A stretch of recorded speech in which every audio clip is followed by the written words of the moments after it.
Ladies and gentlemen, my name is Manny Pelaez. I'm your city councilman for District 8. Thank you so much for joining us for this one town hall. I am excited to be able to introduce you to two friends of mine who you probably already know. One of them is City Councilwoman Andrews-Sullivan. Thank you, Councilwoman, for being here. Thank you for having me, Manny. And the inimitable and very recognizable Chief Bill McManus. Thank you, Chief, for being here. I appreciate you making the time. Can you hear us, boss? He was there a few moments ago. He was there a few seconds ago. All right, we're gonna let the chief, figure out how to get back on camera. Chief, we see you. You see me? Is. Yeah, Chief, we see the bottom half of your face, pal. There you go. Now we see the complete face, Chief. Chief, thank you so much for joining us. I really appreciate you being here. Folks, as advertised, this is a conversation about policing and keeping the peace in San Antonio. Wanted to bring these two folks together because you've been seeing Chief McManus in the news a lot. You've been seeing City Council member Andrews-Sullivan a lot. You've been seeing the mayor. You've been seeing my colleagues and I, and a lot talking about this one topic. And that's because we've been hearing from the public a whole bunch. I mean, a lot, nonstop for weeks about policing and questions and concerns that they've gotten. So let me just tell you a little background about our chief, Chief McManus. We appointed you to be the police chief in 2006, Chief, and since then you've been overseeing a department of 2,400 sworn men and women, and about another 800 civilians who form part of the SAPD office. And you've got about 40 years of experience under your belt in law enforcement, and you previously served as the chief of police in Minneapolis and in Dayton, Ohio. Did I get all that right, Chief? Well, actually, I hate to say it, but it's actually 45 years. Oh my gosh. Okay. Yeah, I know. 45 in the business. All right.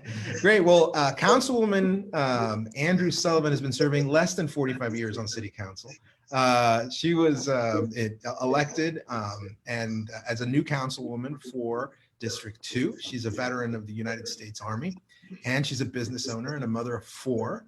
She grew up in San Antonio's East Side, and she's lived in District 2 for more than 40 years. Thank you, Councilwoman Sullivan, for being here. I'm just going to jump right into it, folks. The reason that we are together today is because the issue of policing in San Antonio, the issue of protests over policing, and are top and center of everybody's mind. So I'm going to invite the councilwoman first, just to talk to me about, as a councilwoman in San Antonio, how have you been getting word from people about this recent rise in concerns over policing? Thanks, Manny.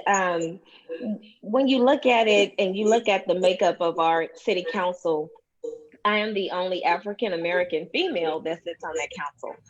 And so when people reach out to our community and reach out to our team here in the District 2 office, the concern is, what are you saying? As you're speaking for a community that feels underserved, and they are looked at with less of the worth than the rest of an area, they're wanting to know, what are you truly setting up and what are you saying to speak up about this situation? I know that I am the 6th council person in less than 5 years that has sat in the District 2 seat. So the major concern is, how do we bring about that true definition of equity and justice to an area that I can honestly say I remember some of the buildings today looking like they did when I was 4. And so we're starting to have those conversations on bringing about true economic development. And what does that really look like? It's no longer just accepting the crumbs on the table. And then how do we truly speak to a community that is somewhat divided because we have what we are naming gentrification. So how are we dealing with bringing in aspects of keeping legacy homeowners in their homes? And then when you speak about policing, a lot of the things that we're seeing, it's not truly a police issue within our community, but it's looking at how do we tackle the systemic portion of injustice that has been throughout the world and throughout our nation. So it's no longer just a pocket of understanding that what we have in San Antonio still needs to be reformed and rectified, but it also is having that conversation of doing it in the proper way, doing it with the utmost respect for self, for the community, and then still understanding that our police are still a vital part of our community.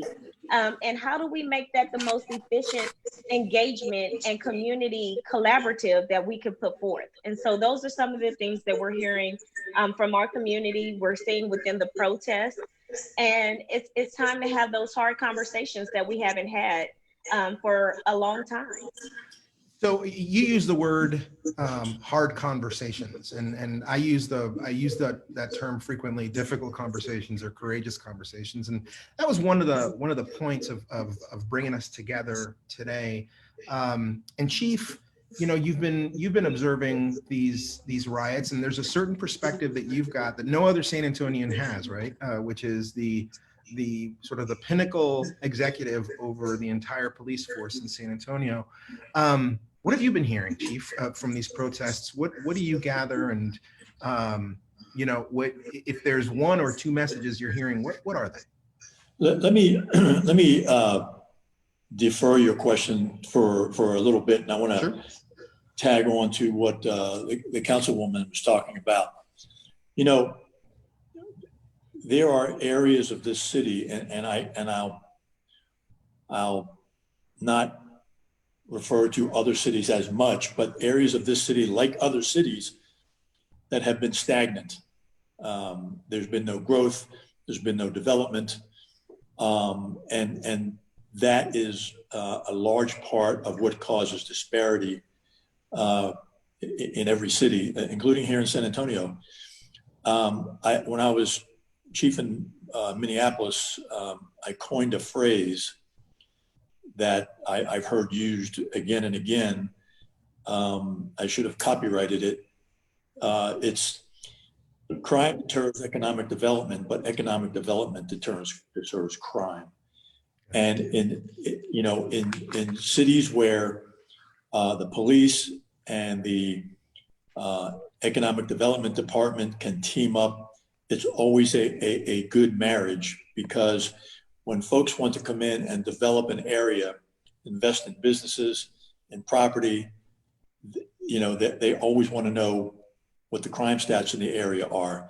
So if entrepreneurs and developers come into an area and they can be assured that, you know, they'll have a partnership with the police department, again, it's always a good marriage, because once they have that assurance, among other factors, of course, they're much more willing to invest in an area, and I think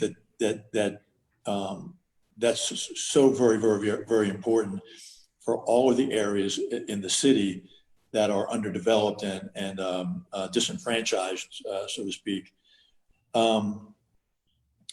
As far as the protests go, you know, let me go back to Minneapolis and the death of Mr. Floyd. I have on many occasions condemned publicly the actions of those four officers. There is nothing that anyone can say that mitigates that. There's nothing anyone can say that justifies that. And the folks that are protesting around the country peacefully have a point to make. The folks who are joining the protesters and destroying property, they're there for a different reason. There is no reason for anyone to destroy property or assault people because they're trying to make a point. That detracts from the point that's trying to be made in a very legitimate way. I've spoken to some of the protesters throughout the week. Last week, they have a perfectly legitimate reason for being out there. They've discussed their points with us. And you know what? One of the things that I want to say is I've seen documents that a couple of the leaders have been handing out. And I think what's important to know is that the things that they are asking for, we are already doing most of them.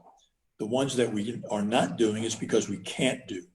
But I think that a dialogue and an understanding of our training and our procedures and our practices and why we do that and how we got to that point is very, very important for people to know. Chief, this is a good start. Yeah, I'm sorry, Chief, can you hear me okay? Yes, sir.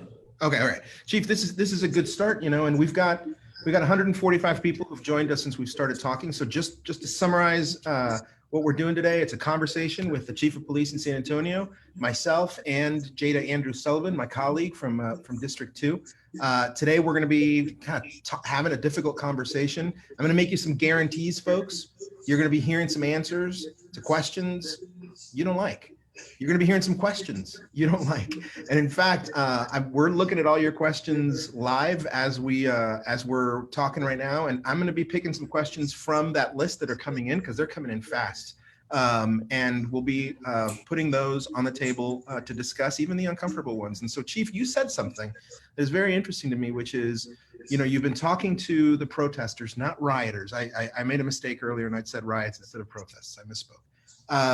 You've been talking to protesters and that they're trying to make a point, and that point is drowned out oftentimes, you know, or it's hard, you know, it's difficult for people to have listened to that point because they see on TV the images of riots and all that. I guess the question that I think people want to hear their Chief of Police say is, what is the point you're hearing? I think it's important for folks to know that we're listening, but to affirm exactly what it is that they're saying. You know, if I could sum it up in a short few words, and I don't know that this will satisfy everyone, but people want to be treated properly. They want to be treated right. They want, and you know, one of the things that I talk about in the police academy when I talk to the cadets over there is I asked them, I said, has anyone in here ever been stopped by, and I won't use the word that I use over there, but has anyone ever been stopped by a rude police officer? And a lot of them raised their hand. And I said, has anyone in your family ever told you they were stopped by a rude police officer? A lot of them raised their hand. And I say to them, is that, you know, many people, the only experience or exposure they have to a police officer is during a traffic stop. That's the only time in their entire life. And to make a bad impression on that one single occasion leaves them with a lasting impression for their lifetime about police officers. And I said, that's not the impression that we want to leave. We want to treat everyone like we would want our parents, our sister, our brother, or our children to be treated if they were stopped by a police. And you have to remember that each time you stop someone, or whatever the reason may be. So I think that for starters, that people want to be treated fairly. They want to be treated respectfully. Jada Sullivan, you hear that. People want to be treated fairly. I think that's coming in loud and clear. That's what I'm hearing as well, that there's a lot of dissatisfaction with the way people you know, think they're being treated by police or the way they really are being treated by police in many instances. And it's, you know, and the chief says when, you know, oftentimes the only contact you'll have with police is the, you know, the traffic stop. But I think in this generation of YouTube, you know, and TikTok videos and all that, I think people have another experience, and that is getting to see police do what they do out on the streets because of those videos, either, you know, body cam videos or people with their handheld cameras. So react to what the chief just said, you know, because I think he's right that the message is people want to be treated fairly, but are you hearing anything else, Jada? It's the dehumanization that comes with a person of color calling 911. And they have this fear to even report or to even be part of a solution, because it becomes a part of, okay, are you going to look at me as being the suspect? And I'm calling. You have a community that feels like they're treated as less than human across the whole injustice of the laws that we have. When you look at the Constitution of the United States, it states that a Black person is only seen as 3/5 of a human. And the only way that you are considered to be deemed free is if you don't commit a crime. Because once you commit that crime and you go to jail, you're back to being a slave. So when you look at the injustice that has been done for over generations, it becomes systemic. It's not just a now problem. This is a problem that is seen across the board. So it's the dehumanization that a person feels when they call upon the ones who take the oath to protect the serve. And when that person gets there, it changes and they start to become the suspects. There's plenty of video that can justify the reasons why. When you see a store owner that calls because he's being robbed, but when the police get there, he's the one that's beaten or taken into custody, but he's the store owner. You see it when you have a gentleman that has the right to carry a weapon, tells you he has his permit, but he goes to give you the permit and you shoot him in front of his wife and his children. So when you look at those aspects and you question, are we human? Do you see us? Do you know that we have worth? Those are the things that have been boiling, and they've been boiling for a long time. And the George Floyd murder was just the tipping point to this boiling pot. And so what you're seeing now from the community are cries for, do you see us? We're here. We have worth. We can bring solutions. This is no longer, we're going to talk about the problem. We're going to talk about the solutions. And so that's what you're hearing. That's what you're seeing. That's what you're getting a sense of how people are feeling internally. And now it's being expressed to an outward surface. Well, and then so let's, I'm sorry for interrupting you, Jada. That's okay. Folks, you have to understand, we've got multiple internet feeds coming through here, so sometimes it might sound like I'm interrupting somebody, so please forgive me if I'm doing that. Chief, you heard the word solution, so let's talk about that. You and myself and all the other city council, we've been talking solutions lately. And I think that in order to talk solutions, we have to understand what we've got. So Chief, tell me about your police force. And tell me, you know, about training and how one becomes a police officer and gets to the point where they patrol neighborhoods and encounter people. Well, let me start with this. Okay. You know, most of these conversations that I've been in all focus on bad things that have happened to people in the community. But I'm here to tell you, with respect to all those folks who have had bad experiences, that the bad experiences, the good experiences, the good things that we do, you know, a million times a year far outweigh those bad things. We have worked very, very hard to establish relationships in the community or in every area of the city. We have, I would venture to say, and of course anecdotally, that we have a lot more supporters than we have detractors. So I would be remiss if I didn't point that out, that we have done so much good in this community and established so many great relationships with so many areas. But I think that's all gotten lost in this conversation that we've had since the murder of George Floyd. And let me go back to 2016-ish, when we were recognized by the DOJ as being one of the top 15 police departments in this country based on all of the things that we've done to comply with President Obama's 21st century report on policing. Right. Now, that report came out making 23 recommendations, policy recommendations for police departments. We went through, there were 6 pillars in that report, 6 areas that report covered. We put together 6 panels, 6 committees, one for each pillar, comprised of community members and police officers, community members from all areas of the community, from academia, from business, and then police officers as well. And we compared our policies against the 21st century policing report policies. And we complied with 73. We were in compliance with 73 of those 76 recommendations.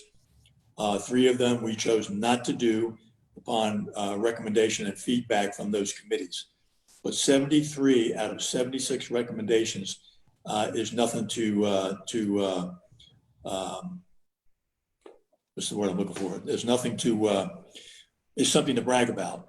And, you know, one of my main objectives over the past several years has been to make sure that San Antonio Police Department does not come under consent decree.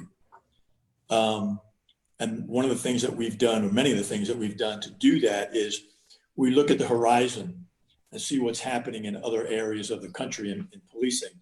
And when we see an incident, we look at their policies, we look at their practices, and we make sure that we are not doing the same thing to make sure that we don't get into the same position that they wound up in. I can give you an example. I can't remember the city. Might have been Chicago. We did this. We took 3 or 4 consent decrees, and we looked at the requirements that were placed upon a police department in each of those consent decrees to see how we measured up. And in every one of those consent decrees that we looked at, each of those things that they were being held accountable for, that was the cause for them being placed under consent decree, we were already doing. And I'll give you a couple of examples. Chokeholds. I'm seeing departments just now, major departments just now, banning chokeholds. We banned chokeholds years ago. We banned shooting at cars. Chief, you got to stop there. You got to stop there because I need you to repeat that, because there's a lot of people in San Antonio who believe that chokeholds is something that we continue to allow in San Antonio. When did we ban that? So I bought my report. I want to say they were banned. You know, I don't want to give you the wrong date, but it's been a few years at least since we banned them. And there's one caveat to that. If an officer is allowed to use a chokehold only if deadly force would be allowed to be used in that situation. So if your life is not at stake, if a third party's life is not at stake, then chokeholds are banned 100%. So unless deadly force would be authorized in that situation, chokeholds are absolutely banned. So Chief, actually, Jada, jump in here for a second, because, you know, I think you'll agree with me that there's a lot of people in San Antonio who just heard what the chief laid out, which is all factual. I mean, we did these things, these were the rules, we complied with them. But you and I both know that a lot of constituents of ours hear that and say, you know, that's great, but, right? Finish that but for me. What is it that might elicit disagreement or anger from hearing what the chief just said? The but is the exception and the loophole. So we say that we banned them, but we still have an exception to them. Okay. And so that's the biggest cry now, is if we're going to ban it all the way and use the most the most calm in the midst of the storm. And if force and deadly force has to be used, make it the last and final straw, other than pulling out your gun, putting your knee on the neck, sitting on someone's chest, using the taser over and over again on them if they're sitting in a car. Those are the things that they feel are the exceptions and the loopholes. So if we're saying we're banning, but are we truly banning? Because if a chokehold or if a knee restraint is the last straw, then are we truly saying that we're banning it?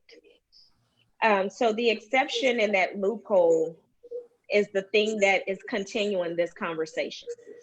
Yeah, but to that, Jada, I've run that argument by cops on the beat, right? The police officers at my crew station and we talk often, and I've put that in front of them and said, what do you think about that? And Chief, feel free to react to this, but they say, if I'm in the fight for my life, right? Because that happens, right? I mean, it's for my life, right?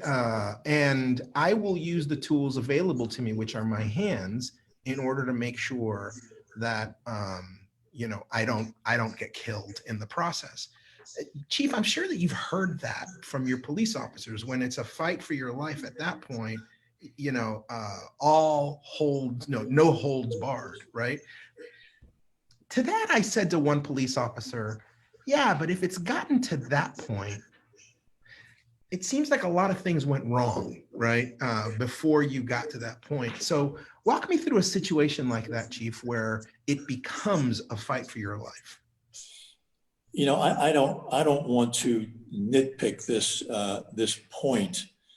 And I don't know, if you've ever worked the street, if you know a police officer, if you've ever gone on a ride along and had some experiences on the ride along that you never had before in your life, been exposed to, you would understand. But there are situations that happen that you can't even imagine. So, for example, if you're trying to apprehend an individual, let's say for a robbery, a person gets robbed and points to a guy walking down the street and says, that guy right there just robbed me. He robbed me at knife point. So you go and you try to apprehend the person, and you wind up getting into a physical struggle with that person, and you wind up being on the losing end of that during the struggle to apprehend. And you find your weapons being pulled at, you find out that, you're being hurt in ways that, you can't even imagine. And you wind up being able to put that person in a chokehold, and that's all you have left. Then if deadly force is permissible in a situation, then so is a chokehold. Under normal situations, let me give you another example. Yeah. And again, I hate to make these things seem like they're dramatized, but in fact they happen. So suppose you come across, you get a call for family violence. So you work your way into the house, and you find a person stabbing their partner, their intimate partner. In this case, the man. And I'm using a real example. So you get in the house and you find the male partner stabbing his female intimate partner, and you're left with a couple of choices. You yell at the person to stop, they don't stop. You're left with possibly a taser if you're carrying one, or your firearm, or possibly a chokehold if you're behind them. So what are you going to do in that situation? Do you not want to have the person stopped by using a chokehold in that situation? I wouldn't think so. At that point, pretty much anything goes to stop that person from doing what he's doing. We teach de-escalation in every block of use of force training that we do. We teach de-escalation, and I've seen it again and again and again. I can't tell you how many reports I've read where an officer would have been justified using deadly force in a particular situation, but instead they de-escalate. They talk calmly. They plead with the person. I give you an example. There was a man who was and this is recent. There was a man. It was, I forget what the call was for, but the officer disturbance. The officer arrived on the scene. There was a person who had a hammer and a claw hammer in one hand and a knife in the other hand, and he kept threatening the police officer. The officer, to his credit, maintained his distance, spoke calmly to the person, and they were eventually able to apprehend that person without using deadly force. And that has happened time and time again, but we don't hear about those situations. All we hear about are the horrible ones that attract national attention. And I hear that, Chief. And you know, I guess the problem is, and Jada, you tell me if I'm wrong. The problem is that the same happens, like, right, for lawyers or for restaurants, right, or for any other industry where you really just get noticed oftentimes for the terrible things you did, right, or the mistakes you made, and I understand it's very frustrating for, I imagine, everybody in every industry.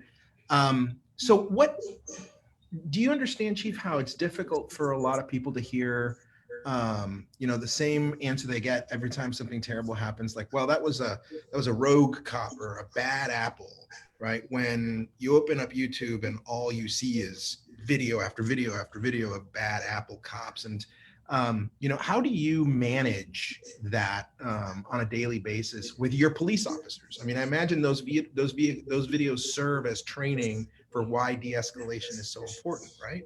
You know, Councilman, there's not one police officer that would watch those videos and not shake their heads like, what the heck is he doing? Or what the heck is she doing? They're good cops don't like to see that stuff. In Mr. Floyd's case, we don't train that as a profession. We don't do that as a profession. The head and the neck are off limits. I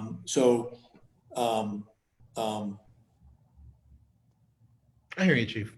Yeah. I hear you. So Jada, when you hear the words de-escalation, what does that mean to you? And that you know of, Jada, you know, the training that police officers get, what do you think is missing? Because I have heard you say, and you know, and there's a lot of us out there who feel like maybe it's a training issue and we need to do a better job of training. And so take it where you will on that question, Jada, because I'm really interested in what you have to say about it. The question still remains, what happens when the officer strikes first? Okay. What happens when we're supposed to de-escalate and we have a suspect that is moving away, but still deadly force is used? When you have an instance of a traffic stop and you have a person that's just sitting in a vehicle, they don't have a weapon, they're in their car, but then at the same time, we're still planning a funeral. So you have those conversations. And then you wonder, okay, was this officer trained in de-escalation when you see some of those instances? Or what is the mental status of this police officer that causes him to fear someone running away from him? Where do we say enough is enough and we have to draw the line at, if someone is running away from you, they're not posing a threat to you. And they shouldn't be the ones that are laid on the ground with bullets in their back. If a chokehold, even if in the military, if I'm in an act of war, we're looking for the enemy. We are trained specifically to shoot to kill. If you have someone that is running away from you, you're no longer my threat. You're no longer the Charlie to me. You're no longer the enemy to me. But if you are coming directly at me, if my weapon jams, if my bayonet is not on the tip of my gun, if I don't have any other recourse but to go hand-to-hand combat with you, it's to put you in a position to where you are maimed or put at a hold, but I'm not to kill you with my bare hands. If I was to kill you with my bare hands, I'm going to jail. because I've been trained to do so. So is that training taught throughout the police academy? When you have veterans that are coming in, are they kind of reprogrammed to not shoot to kill, or not to look at the person that they're apprehending as the enemy? So there's a lot of training that we ask about from this standpoint. Being in this position for the first time, Chief, I can honestly say the questions continue to come. And I can honestly say I have respect for the San Antonio Police Department because I had family that was part of that uniform. So I know the things that they go through. I've seen how my uncle had to respond to domestic violence calls. But when you speak about domestic violence as well, and a person calls and says, I'm being threatened, I have a protective order, the answer a victim does not want to hear is we have to wait till something happens before we respond. Because at that time, then you are going to have to look at how do you de-escalate this whole fuel of fire that's going on all at one time. So there is the question of training. There is the question of the mental health portion of it. There's so many questions about how do we make sure that a person is just not seen completely as the suspect, because sometimes they're not. Yeah, Jada, that's, you know, that there's a lot to unpack there, but one thing that really struck out to me is that there's a lot of things that we're asking police officers to do that maybe we not ought to be asking them. And Chief, I heard you say something along those lines this last week, which was that we're tasking police officers with things that just really shouldn't be solved with policing. Sergio Velasquez online is saying, review the realignment of police duties has to be a part of this discussion. Are they being asked to handle issues that would be better handled by other departments that need to be better funded? Sergio, thank you so much for that question. Chief, take it away. So let me go back to the Councilwoman's some of her comments. Yeah. Domestic violence and where protective order, even if there's not a protective order in place, if anyone is receiving information that from a call that we can't do anything until something happens, that is 100% inaccurate. We do not have to wait till something happens before we respond to a call or talk to a victim who's afraid that something might happen.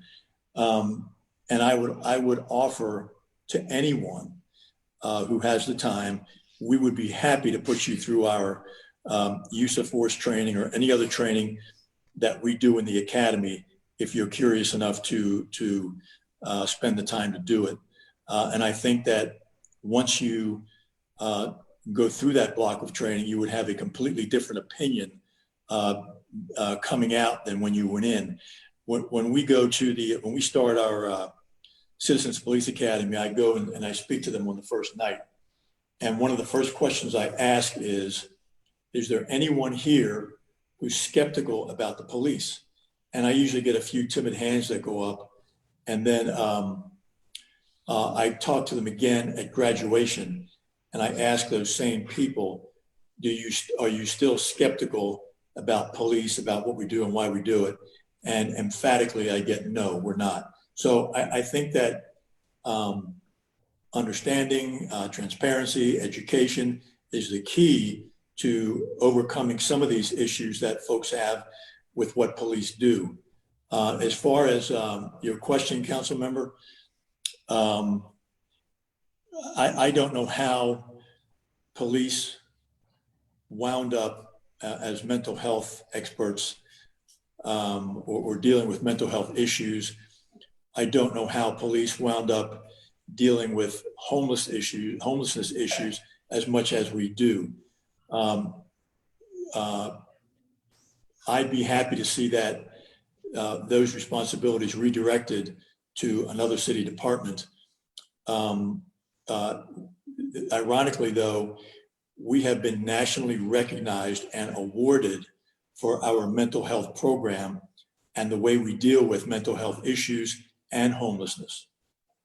Yeah, Chief, and that's, you know, that and I hear you saying it, we've asked police to do too much. And, you know, one of the comments that we got in there is like, wait a second, is the chief asking us to feel bad for police? I don't think that's what you're saying, Chief. I think what I'm hearing you saying, you tell me if I'm wrong, is that even you agree that there's ways to treat certain symptoms of whatever social ills there are out there better than sending somebody out there with a badge and a gun.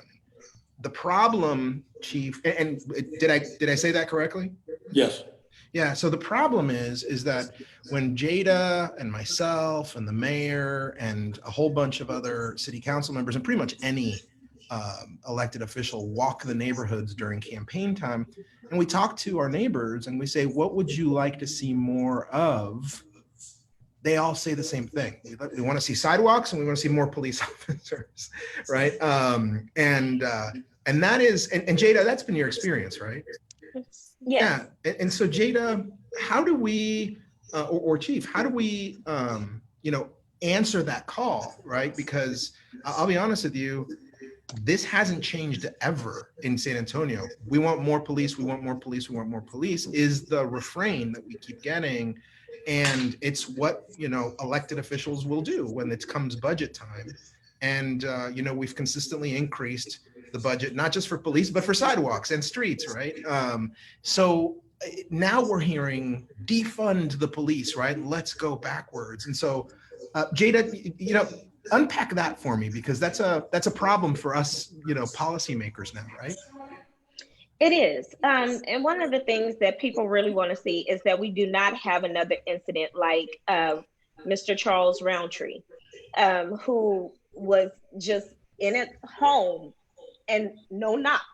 Police officer fires, and this 18-year-old man's life is just taken. And so when you hear the cry for defund or dismantle the police, it's not a cry to just say, we're going to take away your money. But what it is we want to demilitarize the police, take away the arsenals of heavy artillery, the protective shields that they come out in riot gear with. So it's make them more community friendly when they come see us, is what defund the police is really about.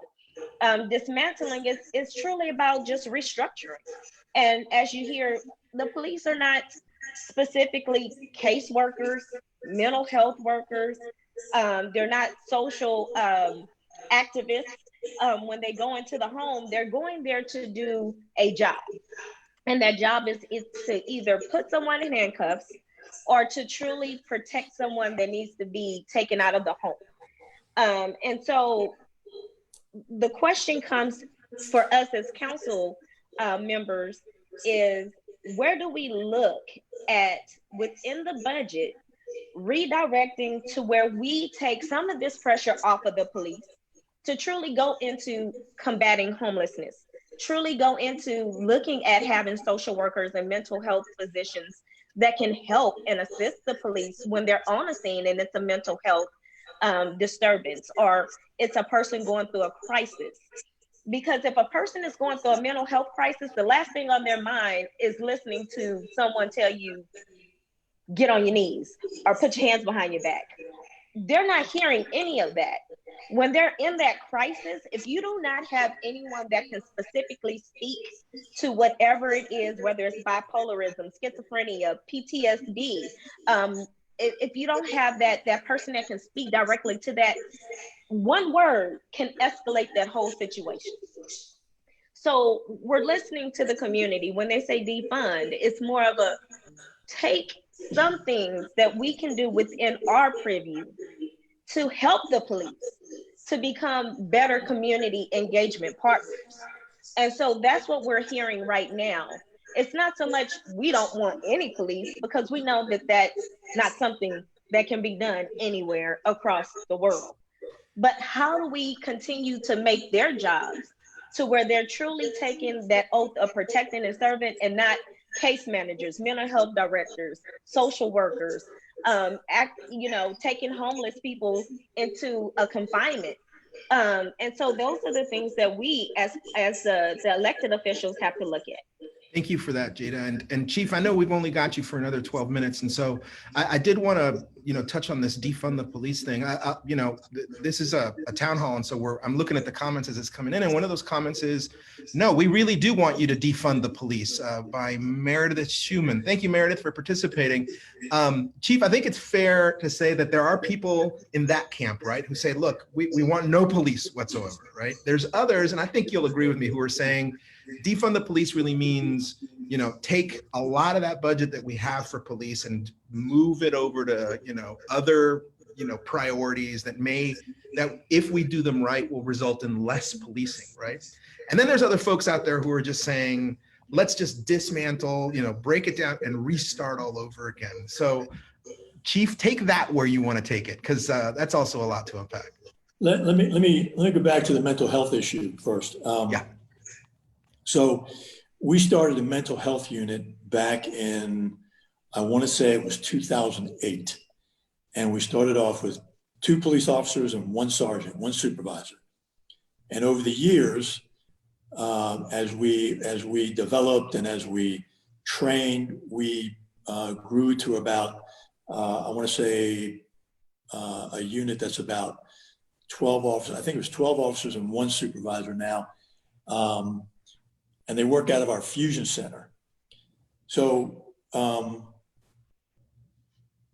back in 2008, it was voluntary to take a 40-hour crisis intervention training course.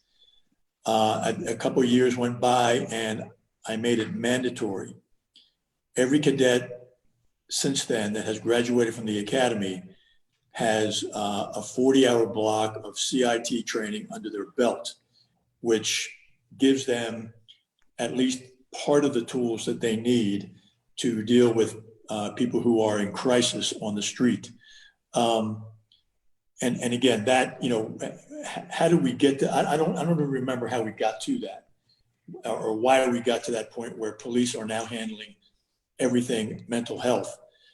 But if that were to be, if that task were to be redirected to another department, as I said earlier, I think we'd all be okay with that. As far as defund the police goes, I've read a lot of different articles on that. The most recent one that I read, the first ones that I read were, defund the police, do away with police departments, which I agree with the councilwoman that I don't think that would work, short term or long term. The last article that I read talked about redirecting some of the budget that would be for mental health work or homelessness. I think that's the last article that I read as far as the meaning of defund the police goes, and I think that's probably more accurate with what at least some of the people are asking for. So, Chief, let's talk about training. What kind of training do officers get? How long does it take to train to become an officer? And then throughout their career, do they have to go in for, continuous training? They do. The TCOL, which is the Texas Commission on Law Enforcement, they require 600 and some change hours to get through the academy. That's the minimum number that they require. We do over 1,200 hours. We are, I think, the second or tied for the first longest academy in the state. I think it's Houston, if I remember right. There is a 40-hour training block that every officer in the department goes through each year. TCOL requires 20 hours. We do 40 hours. And those blocks of training are refresher courses on things that are of issue at the moment sometimes, and things that we project that we haven't looked at for quite a while, and we put them in the curriculum for our 40-hour in-service training block. That runs from January through probably just before Christmas holidays, and every officer in the department is trained. We bring in outside community groups, NAACP, we bring in LGBTQ community to assist with training in both the academy and in service. We have probably one of the better training curriculums in the state. Chief, and Jada, everybody's talking about police unions and chapter 143 and chapter 174. So Chief, I know that we've got you for a limited amount of time, and I'll let you answer this one first. What is it about a union contract? What kind of scheme is set up in San Antonio that gives you flexibility and also restricts you? What is it that folks need to know about, a negotiated collective bargaining agreement? So here's my position on that. I don't have a beef with collective bargaining. My issue with the collective bargaining agreement is Article 28 or Articles 28 and Articles 29 dealing with discipline. I think that gives an unfair advantage to officers who engage in misconduct. And I would like to see those eliminated from the contract. Some of them are founded on state law. And that's my complete position on the collective bargaining agreement. So the state law is, Jada, I think the state law is chapter 174 and 143. And we've seen a group lately called Fix SAPD out there collecting signatures. Talk to me about, how you see this contract, the influence of a union and the role that these statutes play, and what you're looking at into the future regarding, improvement at SAPD. I had the opportunity to sit down with some of the SAPOA board, and we talked about this, and I've asked them. SAPOA is the union, by the way, right? I'm sorry, yes, SAPOA is the union, okay. Excuse me. It's the Association, San Antonio Police Officer Association, excuse me. I know we have a lot of acronyms, I apologize. But when I sat down and talked to them, I spoke with them on a very open communication and asked them specifically, what is it that they see is wrong with the contract? And so you'd be surprised that they have some questions about discipline and misconduct. And it was a good thing to hear that being said. But then the process came of, and I guess this is almost like a question for you, Chief. How do we do better recruitment? How do we get a better recruitment process? I remember that police used to come from the community that they lived in. So they knew the community. They knew exactly what was going on, what the pressures were, what the boiling point would be. And now we're seeing police officers that don't even live in the city. So how can you relate to what the city is feeling if you're not here in the city? When it comes to laws that were passed before my mother or I were born, you have laws that were passed in 1947. You have laws that were passed in 1974. My mother nor I were born in that era.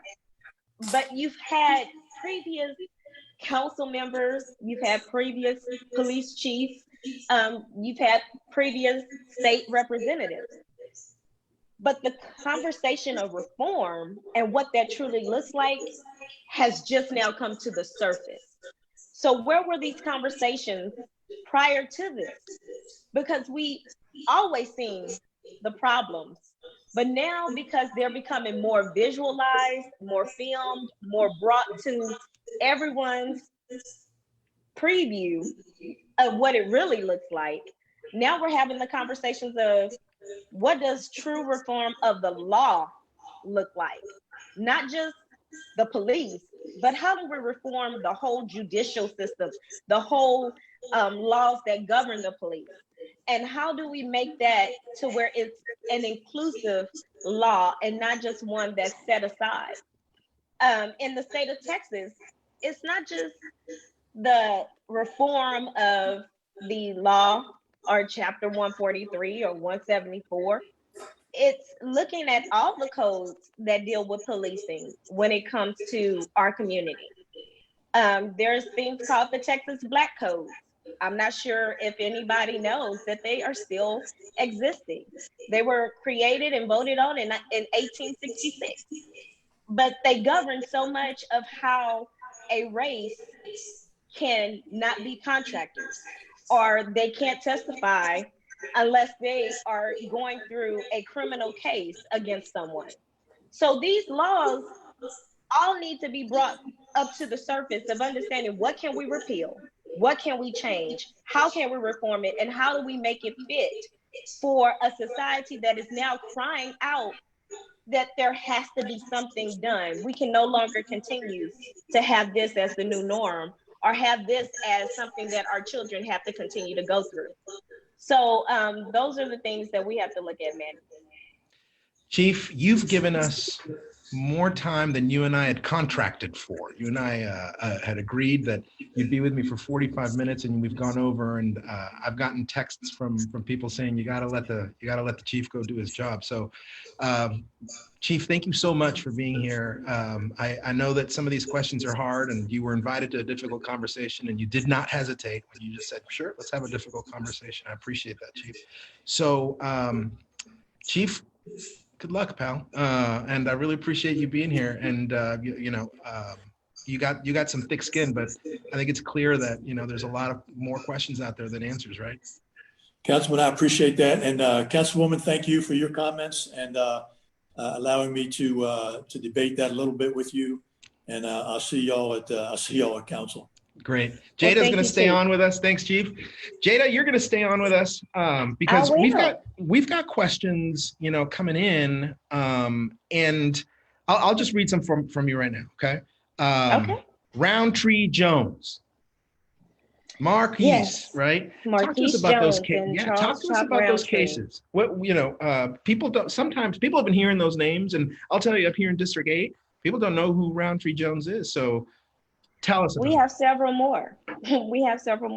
There's Marquise Jones. He was a young man that was at Chacho's, just shot. And people are saying, okay, he was pulling up his pants.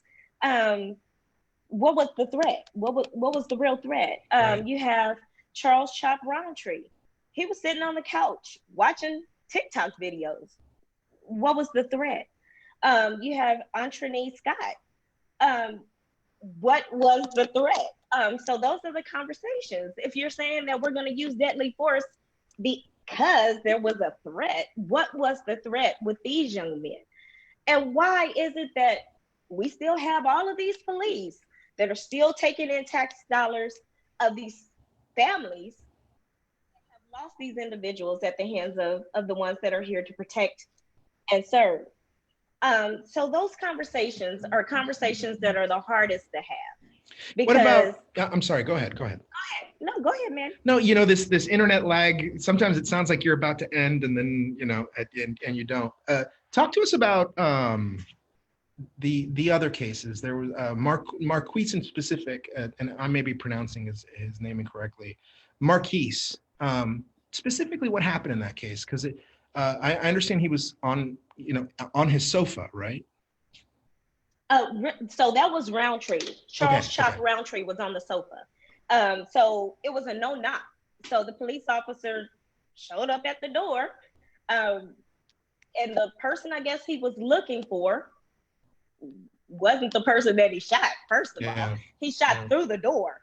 The door wasn't even open. He shot through the door and hit this young man that was sitting just on the couch. How do you justify that? How do you say that he was in the right? He was in fear of his life because the boy was on the couch watching TikTok? There's no way to justify that. And being that it was on the body camera is the part that really irritates people that have to continuously watch something that you cannot go back and say it was altered or it was a fixed situation when you're seeing it play out. How do you justify that? How is this officer still an officer? Why is he still on the job using the same money that this young man's family paid to bury him?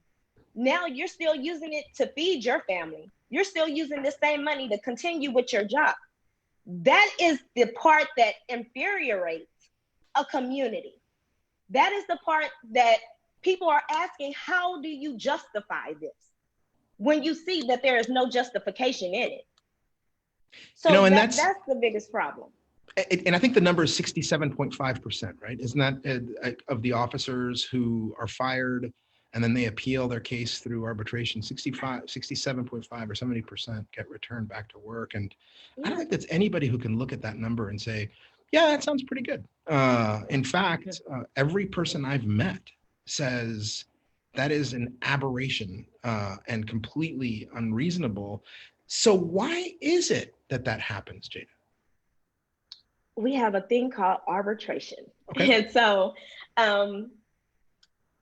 our voters always look for a way to really step in and make their voices known. And through the repeal of some of the things that we have in place, we can start looking at how do we not continue to do this? Manny, in just the time that I've been here with you on council, we had 23 officers that were returned from arbitration. We had one that we knew should not have been back. And now he's going through a whole nother incident after returning. So what does that say for arbitration? How does that truly look when you're speaking to a community that's saying, do you not see us and do you not hear us? How can we sit on a council and say that we're doing the work of the people when we still have officers that we know good and well should not be here? So that's when we have to step up and say, guess what? We have to look at this whole system because something is not working. One of these things is not like the other. And now that's why we're having this conversation. So Jada, one of the things that we're seeing on Facebook right now is I'm getting a lot of heat for asking you these questions and not asking them of Chief McManus before he said goodbye to us. And we've covered a lot of ground today, but you and I have both had these conversations with Chief McManus. In fact, the entire council did at the last B session that we had in front, which was streamed live and all that. And we asked them some pretty tough questions. And I remember you being there and, and shooting a lot of these questions his way, and and tears were coming out of and rolling down your cheeks because you invoked your children, right? Saying that you're the mom of 4 Black children, and it's and that was a very poignant and powerful moment for everybody in the room, right? Because for you it's not just a policy thing, right? For you it's very personal, isn't it? It is. And it's not just personal because of my children. It's personal because I grew up with looking at so many of our community not make it out of high school. And when you look at a community that's only 6, now going into 7% of one of the largest cities within our nation, you question the things that you see. And before I got here, it was more of how do we change it? What needs to be changed? What are the policies we can change? Are there any reforms? These are the questions. But now that you're here, do something. Don't just actually continue to ask the questions, but let's put these policies in place that bring about these changes. And so that's what we're really working on. I sent over 2 documents to legal, Manny, to tell you the truth. 10 of them is an outline of what we can do as a resolution of reform. The other is declaring any form of racism as a public health crisis, because anytime you feel that someone's life is not worth being on this earth, whether it's through a police officer or whether it's through your next man, your next door neighbor, there's a systematic problem with that. And so those are the conversations that we're having to have. I don't mind having these tough conversations because I know what it feels like to be called outside your name when the only thing you're trying to do is protect and feed your family. So let's have these conversations. I'm put here for a reason, and we all have a purpose in this time, in this season, to bring about a change. And now is the time to do that. So, Chris, I'm going to have a tough time mispronouncing your last name. Chris Z has asked a few times, why is the city of San Antonio giving permits for protesting in neighborhoods? I don't know if you saw that, Jada. We had some protests up here in Sonoma Ranch in District 8. Sonoma Ranch is kind of a sleepy, cool, quiet neighborhood, and never gets protests, never gets any action up there. And I saw, some other protests being organized for the Stone Oak area. I personally think it's important that people, feel these protests. And, when I saw that the protests were happening up here on the north side, I said, that's fine. That needs to happen. But, I think it's, and you've seen a lot of the protests playing out downtown because you have a slice of downtown, right? So talk to me about the protests. Did you participate? Did you go out there? Did you get to meet some of the folks out there? And, how'd you feel? Did you get to walk those with your kids? So with everything going on COVID, it's been kind of hard because with my lupus, it's really like, okay, I need to get out here because I really need to talk to my community. At the same time, my kids are like, okay, but we really need our mother too. And so you have your kids looking up to you, but then you're like, I'm the protector, I know what's best. And they're like, yeah, we love you and we know what's best for you. So we did go out to a few of the protests. We went, one of our community mothers, I call her our community mothers, Tia Gibson, who's with Monster Moms. Mm-hmm. She called me in tears and just like, I need to do this. And so with COVID and the restrictions, I called the mayor and I said, this is what's going to happen. And he says, well, as long as social distancing and you have your mask. And I went out there and I spoke to the kids that were out there because a lot of them were kids. And to hear them express the major concern of, am I going to live to even be an adult?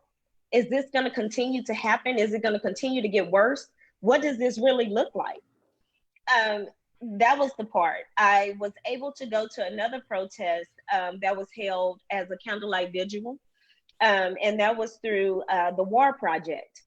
And what Crystalline was speaking about was the fact that she saw more of the Latino and Hispanic community having a rhetoric that wasn't inviting to the Black community. And she was saying, no, we all stand to say the same thing, civil justice, our civil rights. And then when we went and spoke with the fraternity at Alpha Omega, Alpha Phi Alpha fraternity, I'm about to give you my sorority name. It was a conversation of what resources can we bring to really see the shift in what we're looking for. So, and then we went to the interfaith prayer vigil. So those are the things I've been able to do. And then working with, I'm not going to mispronunciate her name, but it is I'm going to give you the actual name of the organization. The name of the organization that we have been really working with is the Young Ambitious Activist. Young Ambitious Activist. I've seen that. Yeah, I've seen that. Yeah. So they're on it. These young people understand that there has to be a change. And if they have to stand up and now be the voice that they really want to see of change, they're doing it.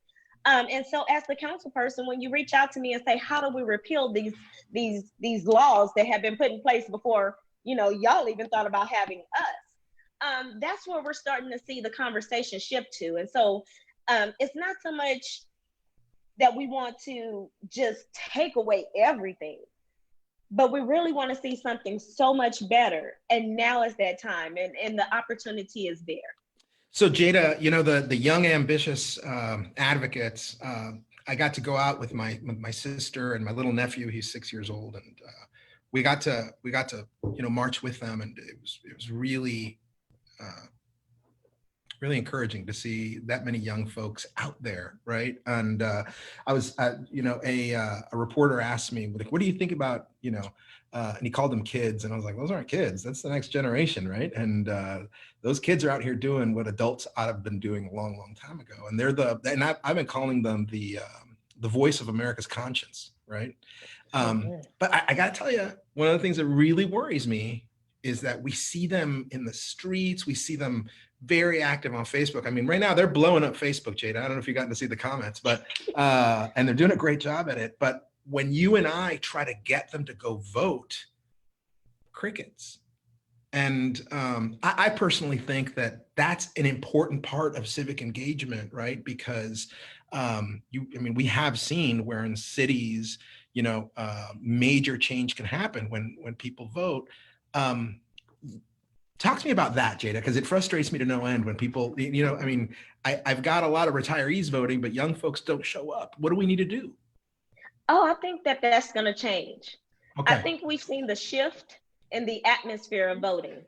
And I think now that young influencers and our next generation of influencers have realized the power of the vote, especially now that they know that the things that they can vote on that truly speak to the reform and the changes they want to see, you're going to start seeing more of them step up into a place of wanting to be that voice of change. And that is amazing. Out of all of the things that we can look at, the step and the generation of legacy is what we're starting to see now. And I am so proud of each and every last one of our next generation, our next leaders, our next potential mayors, and our next potential chiefs of police, and our next potential state representatives and Congress people. And who knows if we have the next president within our midst. Those are the people that I know now. We won't have the same conversation next year, Manny, talking about who didn't vote. But I tell you this, we will start to see those voting numbers within that population truly hit the surface of saying, you are the ones standing up for me. You are the ones taking the action. You're the ones that are listening. And how can we continue to work together to make sure all of our voices are heard? And that's what we're seeing right now. Yeah. Now you do understand that young people get very frustrated when we say the way to make some real effective change long term is to also go out and vote, right? Because you shouldn't have to vote to not be murdered by your police officers, right? And that's a very legitimate point. You should not. There is no reason why we should be having that conversation about your vote matters to save your life. I have never, not once in my life, heard that as a slogan. So that shouldn't be the slogan for the next generation to have to petition on. That should not be the next slogan that someone has to say, you know what, vote for me because I'm going to keep a police officer from making you the next hashtag. So Manny, when you talk about voting, great, because a lot of our ancestors that went out there and put their feet to the ground to say we want the right to vote gives us every right to say that we don't want to be slaughtered because we put our voice to making it as a mission for us to make changes. But as elected officials being in this position, what they're saying is we voted for you to make the change. Now change it. So Jada, I'm going to pick out some comments here. There's a woman named Angela Pardo who is, asking about what is it about the Roundtree case and the Marquise case that makes them not having been reopened again? Why not reopen those cases? And I think you or somebody else had spoken to the district attorney about reopening those cases again. And we heard from the district attorney saying no, right? But we also heard this week that he's making a move to make all future, police misconduct cases subject to a grand jury investigation. Talk to me about that. How do you react to that? Why should we have to wait for another one? Yeah. We don't want to see another one. We want the ones that have been unjustly put to sleep have their fair share. And I don't think that that's too much to ask. And if that means that we need to go beyond a DA, then that's what that means. Like Department of Justice. Yes. Yeah. I think that it's past time. And we're in a position to make that change. So, Manny, my question is to you. Yeah. Are you willing? Is this something that you and I and the rest of the council as elected officials can truly say that we're listening to our constituents to act upon? Yeah, Jada, I think you're right. This has been a difficult conversation, and I'm shooting all the questions at you, and here you are, and it's comfortable being the moderator, right? Because I don't have to commit to anything. But let me commit. Jada, I'm with you. The system's broken, right? And it's not just young Black men who are getting killed. It's just young brown men, right? Yes, young Black men get killed at a much higher rate, and that's just unacceptable. But I'm raising a little boy, right, whose skin is my color, right? And I've never told anybody this, and I'll tell you right now. I've had very unpleasant experiences with police officers throughout my life in El Paso and in Dallas and here in San Antonio, just getting pulled over. And you walk away from that experience thinking, wait a second, what just happened to me, right? I mean, I was speeding, but why was I so afraid, when I rolled my window down that something would happen to me? Nobody should feel that way, right? And I do think there's a problem. Now, I think there's a few problems, Jada. One of them is, and I think you'll agree with me, this job attracts a lot of really good people, the policing job, right? People who want to serve, people who, I think have a level head on their shoulders and who really want to make sure that their neighborhoods are safe. But it also attracts that guy. You know what I'm talking about? That guy who, I don't know, maybe he was bullied too much in high school, or maybe he was the bully, right? But it attracts that guy who finds that there's certain elements of that job, particularly being able to lord over people, right? And push people around, to be an attractive thing.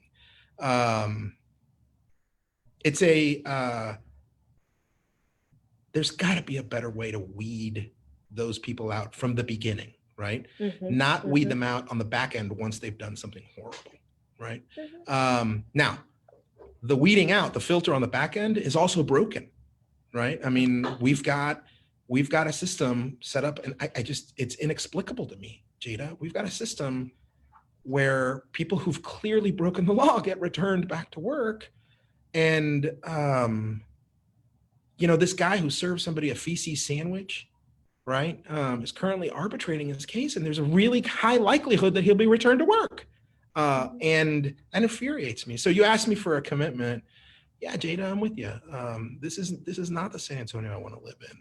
The one where people have to be afraid of every interaction with their police officers. And even though, I would tell you the vast majority of police officers are good men and women, you and I serve with them, when we go there. Just the fact that the good men and women who are not police officers feel the way they do, that's a problem. And it's a problem that, you and I own to help solve. And so I don't pretend to know this. I don't pretend to know all the solutions, but there certainly is some continuous improvement there, continuous improvement opportunities that we just haven't taken, right? I mean, now, did I just say anything that makes you think, wait a second, he didn't know what he's talking about? Manny, one of the best things is having conversations with you about the toughest conversations to have. And so I just want to say thank you for being able to have those conversations with me. And you've been honest, and you've been very transparent in how you feel. And that's not what you get all the time when you speak to people that are in an elected position, but you've always done that. And so thank you so much. Jada, thank you. And Jada, can I ask you a question? Yes, sir. How does it make you feel? Because I'll tell you, it just makes me see red, right? When you hear people say when somebody says Black Lives Matter, and then the next word out of their mouth is but, right? And then they have to add some kind of qualifier. I mean, I have a difficult time articulating why it pisses me off so much, but how does it make you feel? To be honest with you, Manny, Black Lives Matter, period. Hell yeah, they do. There's no buts, no ifs, no ands about it. America was built on the back of Black lives. We mattered enough to build America. We matter enough now. Yeah. And so that's all that matters. And there's no ifs, ands, or buts. about. That's right. Now, I will tell you, I took a trip with my kids to Washington, and if y'all haven't ever gone to Washington D.C., you can take a tour. And Jada, you came to Washington with us, and you and I got to spend some time in D.C. That was really valuable time that I got to spend with you. But we got to tour the Capitol, and as you're touring the Capitol and you're heading up to the gallery where you get to see, your legislators debating, they actually have plaques there on your way up, affixed to the marble that says, this building was built by slaves, Black slaves, right? And gosh, I mean, that was just like a lightning bolt, right? To be able to, right before you walk into that room, that they're reminding you of like exactly the role that Black people have played, right? In just that building. Imagine, everything else. And so I got to tell you, I was infuriated when I saw that the Senate in 2020 couldn't pass an anti-lynching bill. I can't understand it. And then juxtapose that phenomenon with the fact that we've got 4 men hanging from trees this week. Trees, yeah. And how are those not lynchings? Anyway. The act that was created by the officer that shot Mr. Roundtree, that shot Mr. Jones, that shot Mr. Scott, were lynchings of a different kind. Yeah. Now we're seeing televised lynchings. Before, it was if you just found them hanging in a tree, or in the case of Emmett Till, fishing his body out. We are seeing it happen and perpetuate over and over again in a different light, but it is what it is. Anytime you take a life for no given reason, but that you have fear of the color of a person's skin, is a lynching. Yeah. And we need to call it out for what it is. And that's where we find our truth. Jada, as we close this out, I want to say a couple of things. My kids and I, we spend time at home, and they're 14 and they're 12, and they understand why saying the words Black Lives Matter is important. But it's my 6-year-old nephew who we've been working with, and for him, this is he's out of his depth in this one area, right? So we've had to break it down in the simplest of terms to him, why it's so important to say those 3 words without any qualifiers, right? Afterwards, it's Black Lives Matter, period, full stop, right? And being able to sit down with him and explain these things to him, and what's wrong with the world and how it's broken and how we're counting on him to help fix it, in the future, and has been a really powerful experience for me. And so what I'm hoping you'll do is agree that maybe the next time you and I meet on a forum like this, we can tackle the topic about how to talk about this with our families, right? And how allies like me can be better allies, right? Because I've said this a number of times, right? And I think you'll agree is that, there's no perfect human being, and it's certainly not me. And, last time I checked, there's only been one perfect human being that ever walked the earth. And, I try a little harder every day, but I'll never get there. But I need to be a better ally. And I'm hoping that, over the next few years that you and I get to serve together, you'll help me get there, because, it's women like you that help me be a better man with every day that passes. And so that's my closing argument. And now I guess it's time for you to do your closing statement so I can send you off to go take care of your 4 kids. Go ahead, Jada. Last words. Definitely having that conversation is what's needed most. I can honestly say that the hardest conversations are the best conversations to have, Manny. And it's having those conversations to help people understand why we're still here in 2020 having these same conversations that we were having over 400 years ago. It has to change. And I think San Antonio is the best place to see that change happen, because we have a community that understands, is very compassionate. They will go out their way to help the next man. We saw it during COVID with the food bank and the telethons that we had to collect money to feed those that didn't have the opportunity to do so. So I believe that we're in the right place at the right time in the right season. I believe that working together, it's a we and not a I Mhm. within our city council. I believe that our agendas are aligned with each other to see a better and a more prosperous San Antonio. But we also know there's a lot of work to do, and there's generational work that we have to do. And we're committed to doing that generational work. And we have a community that really says, you know what, we know you put in the work. That's why we keep telling you we need the work done, because out of everything else, you'll do the work.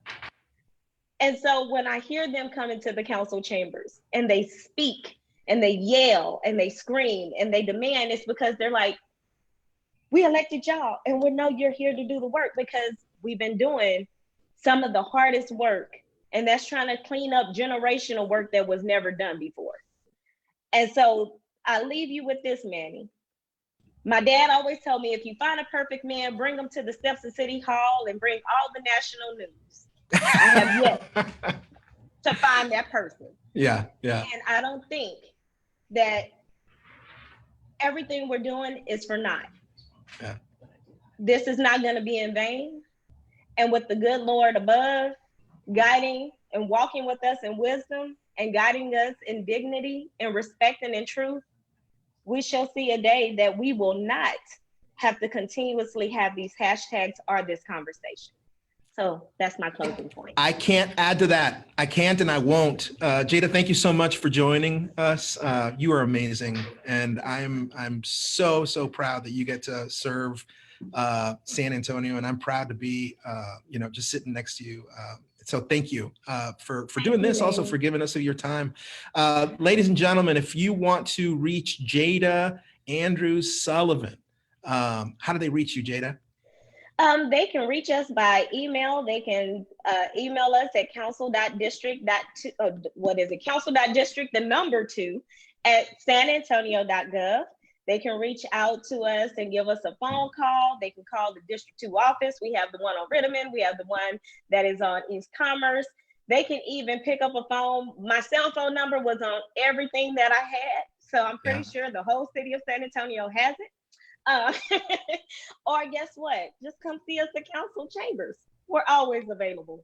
No matter what, we're here for the city. Now you've got a newsletter too. People can sign up to that if they contact you, right? We do. We actually finally have a newsletter. It's been a while, but we have one. It is coming out. You can sign up to our e-blast list.